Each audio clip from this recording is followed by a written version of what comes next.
بعضها بعضا۔ ابو سعید خدری ان کا نام تھا، سعد بن مالک کو کہتے ہیں کہ پیارے رسول نے فرمایا لا ضرر ولا ضرار، یہ اسلام کا عام قاعدہ ہے، لا ضرر، تم کسی کو نقصان نہ پہنچاؤ، لیکن اگر کسی نے تمہیں نقصان پہنچایا ہے تم ان کو بھی نقصان نہ پہنچاؤ۔ مسندن ورواه مالک فی الموطأ مرسلا عن عمرو بن یحییٰ عن ابیہ، عمرو بن یحییٰ المازنی، ان کے والد یحییٰ المازنی نے پیارے رسول کو دیکھا نہیں ہے، لیکن کہتے ہیں پیارے رسول نے بیان کیا۔ ابو سعید خدری کا ذکر نہیں کیا، تو یہ روایت اپنی جگہ پر یہ بھی صحیح ہے، انہوں نے مختصر بیان کیا۔ اور دوسری روایت جہاں کی صحابی کا بھی ذکر ہے، جنہوں نے پیارے رسول کو نہیں دیکھا وہ تابعی، لیکن صحابی کو دیکھا، صحابی کا بھی ذکر کیا، تو حدیث کا حلقہ ایک دوسرے سے مل کر کے، جس کو کہتے ہیں شرط صحیح اتصال، کہ ایک نے دوسرے سنا، دوسرے سے تیسرے نے، تیسرے سے چوتھے نے، تابعی نے صحابی سے، صحابی نے پیارے رسول سے سنا، تو یہ حدیث حسن ہے، یعنی اس درجے پر ہے کہ اگرچہ اس میں کچھ کمزوری ہے، لیکن دو طریقوں سے آنے کے بعد اس کو تقویت مل جاتی ہے۔ سعید الخدری رضی اللہ عنہ ان النبی صلی اللہ علیہ وسلم قال لا ضرر ولا ضرار، حدیث حسن رواہ ابن ماجہ والدارقطنی وغيرهما مسندا، ورواه مالك رحمه الله تعالى في الموطأ عن عمرو بن يحيى عن أبيه عن النبي صلى الله عليه وسلم مرسلا، فأسقط أبا سعيد وله طرق يقوي بعضها ببعض، يقوى بعضها ببعض۔ کہتے ہیں ابو سعید خدری رضی اللہ تعالیٰ عنہ سے روایت ہے، اللہ کے نبی صلی اللہ علیہ وسلم نے ارشاد فرمایا کہ نہ ضرر ہے نہ ضرار ہے، نہ ضرر ہے نہ ضرار ہے۔ امام النووی رحمۃ اللہ علیہ اس کے معنی ہم آگے دیکھیں گے۔ امام النووی رحمۃ اللہ علیہ فرماتے ہیں کہ یہ حدیث حسن ہے، اسے ابن ماجہ اور دارقطنی نے مسندن روایت کیا ہے، اور یعنی سند کے ساتھ متصل سند کے ساتھ روایت کیا ہے، اور امام مالک رحمۃ اللہ علیہ نے اپنی موطا میں عمرو بن یحییٰ اور انہوں نے اپنے والد سے نبی صلی اللہ علیہ وسلم سے مرسلن روایت کیا ہے، اور اس میں صحابی نہیں ہے، یعنی صحابی کو ترک کرنا مرسل ہوتا ہے۔ فاسقط ابا سعید، جس میں ابو سعید رضی اللہ تعالیٰ کا ذکر نہیں ہے، اور اس کے کئی طرق ہیں، بعض طرق بعض کو قوت پہنچاتے ہیں۔ بلا شبہ یہ حدیث صحیح ہے، اس لیے کہ اگر مرفوع روایت ہو اور مسند ہو، صحابی کا ذکر ہو، اس طرح سے متصل ہو، اس کو ترجیح دی جائے گی ان روایت پر جو مرسل ہیں۔ سعد بن مالک بن سنان الخدری، جو حضرت ابو سعید خدری رضی اللہ عنہ کے نام سے مشہور ہیں، ان کا نام سعد بن مالک بن سنان ہے۔ وہ فرماتے ہیں کہ رسول اکرم صلی اللہ علیہ وسلم نے فرمایا لا ضرر ولا ضرار، بس دو ہی جملے ہیں آج کی حدیث میں، لا ضرر ولا ضرار۔ اس حدیث کو امام ابن ماجہ رحمۃ اللہ علیہ نے روایت کیا ہے، اور دارقطنی نے بھی، اور دیگر ائمہ نے بھی۔ امام نووی رحمۃ اللہ علیہ فرماتے ہیں کہ اس حدیث کو امام مالک رحمۃ اللہ علیہ نے اپنی موطا میں مرسل روایت کی ہے، اور اس میں ابو سعید کا ذکر نہیں کیا، لیکن یہ حدیث دوسرے اور طریقوں سے مروی ہے جو ایک دوسرے کو تقویت پہنچاتے ہیں۔ حدیث جو ہے نا یہاں پر کیا ہے، دو ہی الفاظ ہیں، لا ضرر ولا ضرار۔ ضرر یہ لفظ اردو میں بھی استعمال ہوتا ہے نقصان کے معنی میں، اذیت، تکلیف۔ مطلب یہ ہے لا ضرر،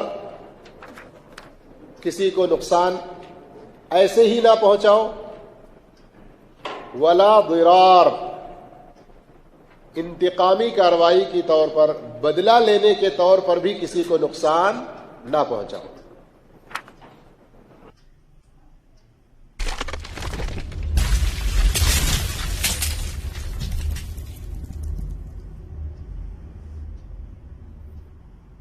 السلام علیکم ورحمۃ اللہ وبرکاتہ۔ الحمدللہ رب العالمین، والصلاة والسلام علی اشرف الانبیاء والمرسلین،